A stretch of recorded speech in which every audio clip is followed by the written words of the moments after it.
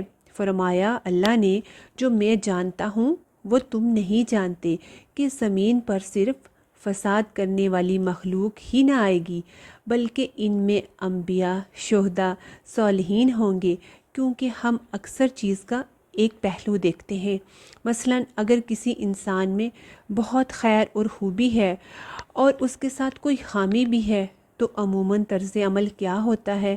اس کی ساری خوبیوں کو بھول کر ہم کیا کہتے ہیں؟ اس کی اسی خامی پر نظر رکھتے ہیں کہ اس میں تو کوئی خیر ہے ہی نہیں۔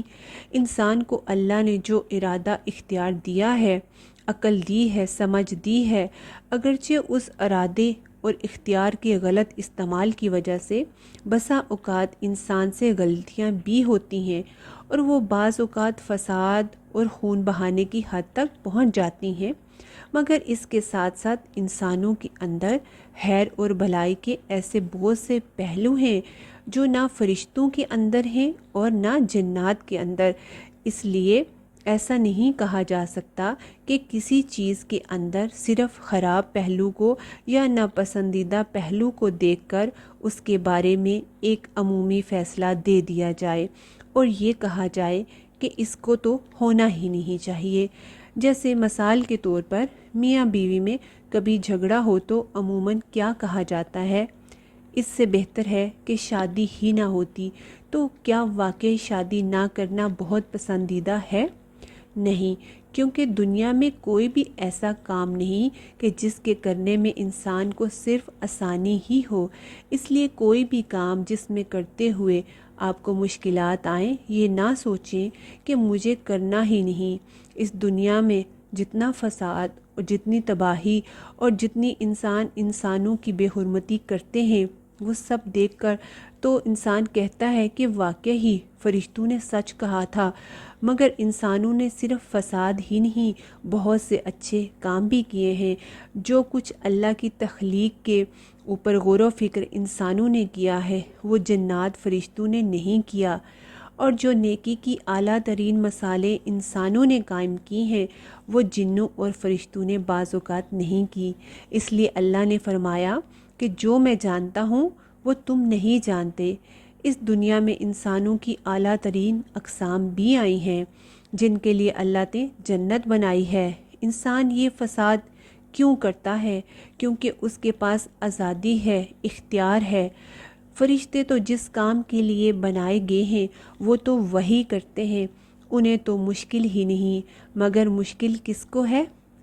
اچھا بننے میں انسان کو، جس کے ساتھ اس کا نفس بھی ہے، جس کے ساتھ شیطان بھی لگا ہوا ہے۔ تو جب انسان شیطان کے ہوتے ہوئے، نفس کے ہوتے ہوئے، بہت سی خرابیوں کے ہوتے ہوئے اچھا بن جاتا ہے، اچھے کام کرتا ہے، اپنی نیت کو اللہ کے لیے خالص کرتا ہے، اللہ کی عبادت اور اللہ کی اطاعت میں اپنے آپ کو لگا دیتا ہے، ایسا انسان خواہ وہ ان کی تعداد کم ہی کیوں نہ ہو، وہ دنیا کی بلکہ اس کائنات کی ہر چیز سے اوپر ہے، زیادہ قیمتی ہے، زیادہ وزنی ہے۔ اب اللہ تعالیٰ نے اپنی اس بات کو ایک اور مثال کے ساتھ پروو کیا۔ کیسے؟ اگلی آیت میں دیکھتے ہیں، وَعَلَّمَ آدَمَ الْأَسْمَاءَ كُلَّهَا ثُمَّ عَرَضَهُمْ عَلَى الْمَلَائِكَةِ، اور سکھا دیے اللہ نے آدم کو نام تمام چیزوں کے، پھر پیش کیا ان کو فرشتوں کے آگے۔ فَقَالَ أَنبِئُونِي بِأَسْمَاءِ هَؤُلَاءِ إِن كُنتُمْ صَادِقِينَ، تو کہا بتاؤ مجھ کو نام ان کے اگر ہو تم سچے۔ قَالُوا سُبْحَانَكَ لَا عِلْمَ لَنَا إِلَّا مَا عَلَّمْتَنَا، فرشتوں نے کہا پاک ہے تو، نہیں ہے علم ہمارے لیے مگر جو تو نے سکھا دیا ہم کو۔ إِنَّكَ أَنْتَ الْعَلِيمُ الْحَكِيمُ، بے شک تو جاننے والا ہے، حکمت والا ہے۔ اللہ تعالیٰ نے آدم علیہ السلام کو کن چیزوں کے نام سکھائے؟ جو بھی اللہ نے چیزیں پیدا کی تھیں، جو بھی کائنات کی چیزیں یا وہ انسان تھے، سب کے نام، اور فرشتوں کو کہا کہ اب تم بتاؤ اگر تم سچے ہو، یعنی تم جو کہتے تھے کہ انسان صرف زمین میں فساد کرے گا، خون بہائے گا۔ یہ فرشتوں کو چیلنج تھا۔ تو فرشتوں کی عظمت ہے کہ انہوں نے اپنی کم علمی کا اعتراف کیا اور کہا ہمیں تو علم نہیں، کیونکہ دیکھیں بعض اوقات ہمیں بھی کسی چیز کا علم نہیں ہوتا مگر ہم مانتے نہیں، بحث شروع کر دیتے ہیں اور اپنی غلطی کو درست ثابت کرنے لگتے ہیں، اور اللہ کے علم کا بندے سے اور کوئی مخلوق اس میں سے احاطہ نہیں کر سکتی۔ اس کا علم چھایا ہوا ہے ہر چیز پر۔ قال یا آدم انبئہم باسمائہم، فرمایا اے آدم اب تم انہیں نام بتاؤ۔ فلما انبأہم باسمائہم، پھر جب اس نے بتا دیے ان کے نام، قال الم اقل لکم انی اعلم غیب السماوات والارض، کہا میں نے تم کو کہا نہ تھا کہ میں جانتا ہوں زمین اور آسمان کے غیب، وَأَعْلَمُ مَا تُبْدُونَ وَمَا كُنْتُمْ تَكْتُمُونَ، اور میں جانتا ہوں جو تم چھپاتے ہو اور جو تم ظاہر کرتے ہو۔ فرشتوں نے کیا کہا تھا؟ اپنی رائے کا اظہار کیا تھا، اور دل میں کیا تھا ان کے کہ ہم ہی عبادت کے لیے کافی ہیں۔ تو اللہ نے فرمایا جو میں جانتا ہوں وہ تم نہیں، تمہاری عبادت کی اور قسم ہے اور اس مخلوق کی قسم اور ہے، تم دونوں کے ہاں فرق ہے۔ عبادت میں فری ویل اور اپنی چوائس کے ساتھ، اپنی مرضی کے ساتھ اور سب رکاوٹوں کے باوجود اللہ کی طرف آنا، ہر چیز کو پیچھے کرنا، یہاں عبادت کی ایک اور اعلیٰ قسم بتائی گئی ہے کہ علم فرشتوں کے مقابلے میں آدم علیہ السلام کے پاس کیا تھا؟ زیادہ علم۔ آدم کی فوقیت فرشتوں پر علم کی وجہ سے ہوئی، لہٰذا پھر جب اللہ نے فرشتوں سے کہا کیا وَإِذْ قُلْنَا لِلْمَلَائِكَةِ اسْجُدُوا لِآدَمَ فَسَجَدُوا إِلَّا إِبْلِيسَ، اور جب کہا ہم نے فرشتوں سے آدم علیہ السلام کو سجدہ کرو، کیونکہ آدم علیہ السلام کے پاس علم زیادہ تھا فرشتوں کے مقابلے میں، تو انہیں بتایا جا رہا ہے کہ اب تم نے آدم کی خدمت کرنی ہے، اولاد آدم کے لیے کام کرنا ہے، تم ان کے لیے مسخر ہو۔ فسجدوا الا ابلیس، تو سب نے سجدہ کیا سوائے ابلیس کے، ابا واستکبر وکان من الکافرین، اور اس نے انکار کیا اور بڑا بننا چاہا اور ہو گیا من الکافرین، کافروں میں سے۔ یعنی اس میں ہم دیکھتے ہیں کہ فرشتے جو ہیں اللہ کا ہر حکم مانتے ہیں، وہ خواہ انسان کے آگے جھکنا بھی ہو، اللہ کا ہر حکم مان لینا چاہیے، ہاں وہ عقل میں آئے نہ آئے، یہی عبادت ہے۔ وہ اللہ کی اطاعت کر رہے تھے، اور دوسری طرف ابلیس کون تھا؟ وہ جنوں کا باپ تھا، اور عبادت کی کثرت کی وجہ سے اس کا فرشتوں کے ساتھ اٹھنا بیٹھنا تھا، اس نے انکار کر دیا، اور یہ تکبر کی وجہ سے تھا کہ وہ خود کو اس سے بہتر اور بڑا سمجھ رہا تھا۔ قرآن کی مختلف آیتوں میں اس کا ذکر آئے گا، یعنی عبادت اس وقت تک فائدہ مند نہیں ہوتی جب تک انسان کا دل نہ جھکے، ظاہر کی عبادت نہیں، دل کا جھکنا بھی ضروری ہے۔ اس میں ہمارے سامنے دو رویے ہیں، ایک شیطان جیسا تکبر والا اور دوسرا فرشتوں والا۔ اب چوائس ہماری ہے کہ ہم کس طرف جاتے ہیں، تکبر کا رویہ یا اللہ کے حکم کے آگے جھک جانا، ہاں کمتر کے آگے ہی کیوں نہ جھکنا پڑے۔ وَقُلْنَا آدَمُ اسْكُنْ أَنْتَ وَزَوْجُكَ الْجَنَّةَ وَكُلَا مِنْهَا رَغَدًا حَيْثُ شِئْتُمَا وَلَا تَقْرَبَا هَٰذِهِ الشَّجَرَةَ فَتَكُونَا مِنَ الظَّالِمِينَ، اور کہا ہم نے آدم رہو تم اور تمہاری بیوی جنت میں اور کھاؤ اس میں سے جہاں سے تم چاہو، اور نہ تم قریب جانا اس درخت کے ورنہ تم ہو جاؤ گے ظالموں میں سے۔ اب آدم علیہ السلام کا امتحان شروع ہو رہا ہے۔ ان کا امتحان صرف ایک درخت سے روکا گیا تھا۔ یہ درخت کون سا تھا قرآن میں نہیں بتایا گیا، کیونکہ مقصد ان آیات سے اصلاح ہے، اور یہ جنت کون سی تھی، کہاں تھی، یہ بھی معلوم نہیں، سوائے اس کے کہ وہ کہیں اوپر ہی تھی۔ اور پھر کیا ہوا؟ شیطان پیچھے پہنچ گیا۔ کیسے؟ بس اللہ نے جانے دیا۔ جب وہ جانے دے تو پھر اعتراض کی کیا بات؟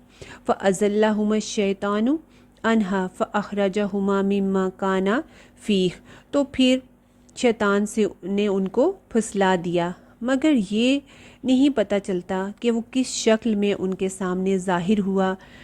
وسوسہ کا ذکر تو ہے کہ یا تو اس نے دل میں وسوسہ ڈالا تو دونوں کو اس نے اس میں سے نکلوا دیا۔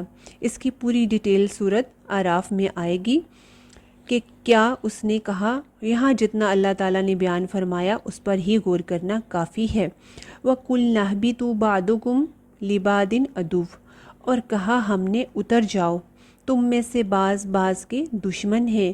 قرآن بتاتا ہے کہ شیطان تمہارا دشمن ہے۔ سورۃ فاطر آیت نمبر 6 کہ شیطان تمہارے لیے دشمن ہے، اسے دشمن سمجھو، مانو، ورنہ تمہارا نقصان ہے۔ بعض نے کہا کہ انسان کا دشمن ہے۔ وَلَكُمْ فِي الْأَرْضِ مُسْتَقَرٌّ وَمَتَاعٌ إِلَىٰ حِینٍ، اور تمہارے لیے زمین میں ٹھکانہ ہے اور فائدہ اٹھانا ہے ایک مدت مقرر تک، یعنی ہمیشہ کے لیے زمین کے لیے نہیں ہو، ایک مخصوص وقت تک تمہیں زمین میں بھیجا جا رہا ہے۔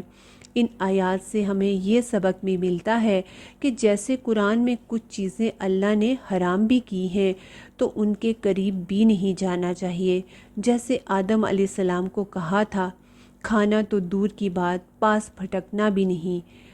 کیونکہ جب انسان حرام کے قریب جاتا ہے تو پھر آہستہ آہستہ پھسل جاتا ہے، آہستہ آہستہ گناہ کا احساس اس کے اندر سے ختم ہو جاتا ہے، اور یہ بھی پتہ چلتا ہے کہ اگرچہ انسان غلطی کر جاتا ہے اور اس سے بھول بھی ہو جاتی ہے، پھسل بھی جاتا ہے، لیکن اللہ کی رحمت کا دروازہ ہمیشہ کھلا رہتا ہے، پلٹنے کے مواقع بھی موجود ہیں۔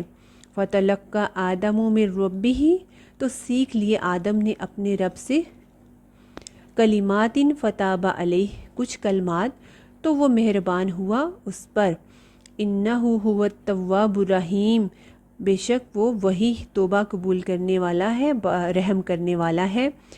یہ کلمات کیا تھے؟ اس کی تفصیل سورۃ اعراف آیت نمبر 23 میں ملتی ہے۔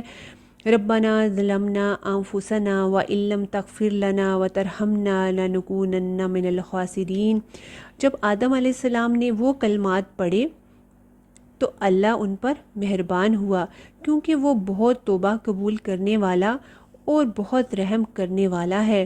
اس سے اللہ کی رحمت کا پتہ چلتا ہے کہ کس طرح وہ توبہ کی توفیق بھی دیتا ہے اور طریقہ بھی سکھاتا ہے اور اس کے لیے کلمات بھی سکھاتا ہے۔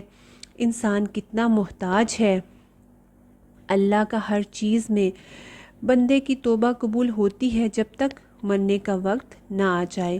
تو چونکہ آدم علیہ السلام کو زمین کے لیے ہی بنایا گیا تھا تو اب انہیں زمین میں بھیجا جا رہا ہے۔ قُلْ اهْبِطُوا مِنْهَا جَمِيعًا، کہا سب کے سب اتر جاؤ اس میں سے۔ فَإِمَّا يَأْتِيَنَّكُم مِّنِّي هُدًى فَمَن تَبِعَ هُدَايَ فَلَا خَوْفٌ عَلَيْهِمْ وَلَا هُمْ يَحْزَنُونَ، اتر جاؤ سب کے سب اس میں سے، تو جس کے پاس، تو اگر آئے میری طرف سے کسی کے پاس کوئی ہدایت تو جو وہ میری پیروی کرے گا تو نہ کوئی خوف ہوگا اس پر اور نہ وہ غمگین ہوں گے۔ اس سے ہمیں ایک اور سبق ملتا ہے کہ خوف اور غم سے بچنے کا نسخہ کیا ہے؟ اللہ کی بھیجی ہوئی ہدایت کی پیروی کریں۔ جو پیروی نہ کرے گا اس کی زندگی غم اور خوف کا شکار ہوگی۔ دنیا میں اگر ایسا نہ بھی ہوا تو آخرت کے غم اور خوف سے وہ نہ بچ سکے گا۔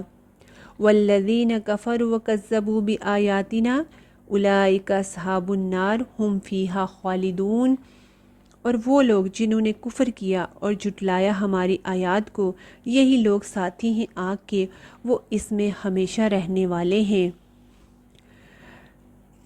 کفر سے مراد اللہ کا انکار، اللہ کے احکام کا انکار اور اللہ کی آیات کو جھٹلایا، یعنی قرآن میں جو احکامات آئے ان کو نہیں مانا اور کائنات کی نشانیوں سے بھی سبق نہ سیکھا۔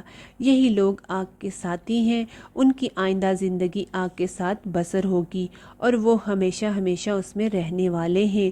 کفر کی کئی اقسام ہیں اور وہ کفر جو اسلام سے خارج کر دے اس کا انجام ہمیشہ کی آگ ہے۔ اللہ سب اعلیٰ انسانوں کو اپنی جنت کے لیے چن لے گا اور باقی سب کوڑے کو جہنم میں پھینک دے گا جلانے کے لیے۔ آج ہم نے آدم علیہ السلام کا واقعہ پڑھا۔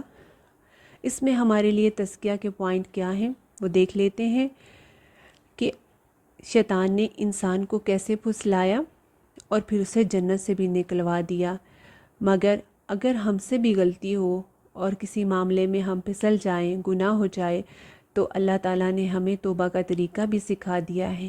قرآن میں بہت سی دعائیں ہیں، بہت سے احکامات ہیں جن میں ہمیں ملتا ہے کہ ہم کیسے توبہ کرتے ہیں، اپنی غلطی کو ماننا، پھر توبہ کرنا اور پھر ہمیشہ کے لیے اس کو چھوڑنا۔ یہ طریقہ ہے، یہ کرائیٹیریا ہے۔ اللہ ہمیں توفیق دے۔ السلام علیکم ورحمۃ اللہ وبرکاتہ۔